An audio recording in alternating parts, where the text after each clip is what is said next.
So I was doing home That's visits. intense. It was super intense. A lot of times you would like knock on somebody's door because it was always unannounced. They had no idea you were coming. They had no idea who you were. Mm. And you would knock on someone's door and they would say like, "Who are you?" You're like, "Well, I'm with the county and I'm here to check on you." And they would always say, "Who called?" Wow. That's yeah. So how did you find out those houses? Do they sign up or you get to hear from somebody? How It was always a report.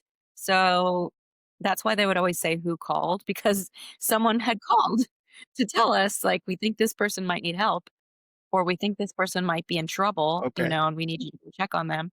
So it was usually like a neighbor or a family member or a doctor, or just somebody in the community that noticed them and felt like the county should go check on them. Even So so even your doctor can call you. yeah, actually, doctors are what they call mandated reporters, Okay. which is also social workers. Okay. Anybody in a certain field where you're like taking care of somebody's well being, then you're a mandated reporter, which means if you see something that could be abuse, neglect, or exploitation, then you are mandated by the county to call it Is in. it across US or just some counties? I think that's across the US. I mean, I think it might vary who is defined as a mandated reporter Okay.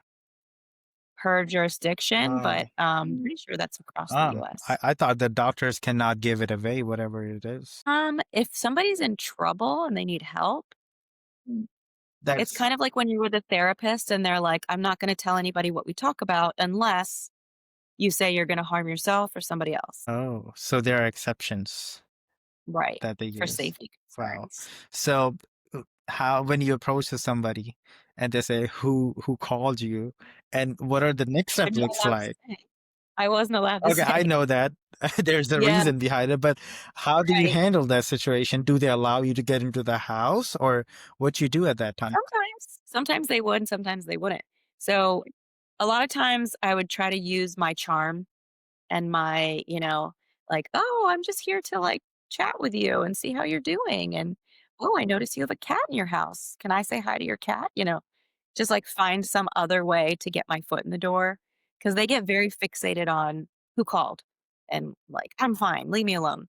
So if you kind of, like, change the subject and maybe comment on something like, "Oh, I love your sweater," or like, "Oh, what's that picture I see on the wall? Who's that?" And then they get, "Oh, this was my daughter," and blah, blah, blah. And then they end up sometimes inviting you inside, and then you can have a conversation with them. Okay. But yeah, so most of the time, if they asked who the caller was, we would just say, "Well, we're not allowed to say, but the fact is somebody's concerned about you, and we're just here to check on you. And as long as everything's okay, then I'll be on my way." Is this related to mostly with the kids or about the adults itself too, if they want to harm themselves or Oh, the person that I'm visiting? yeah. So, most of the time, it was them harming themselves, which is called self-neglect. So, like, they weren't taking their medications, they maybe are leaving the stove on by accident, they're, like, not getting to the grocery store enough, so that all their food is moldy and gross, or they're not cleaning up after themselves so that their house is, like, full of So bugs. then somebody inside called you then if these are the things. I mean, sometimes yes, other times you can just, like, see somebody out in the community and you can tell that they're a bit disheveled and maybe their memory has been going I and see. they're What we call or dementia, right? That thing? dementia. Right.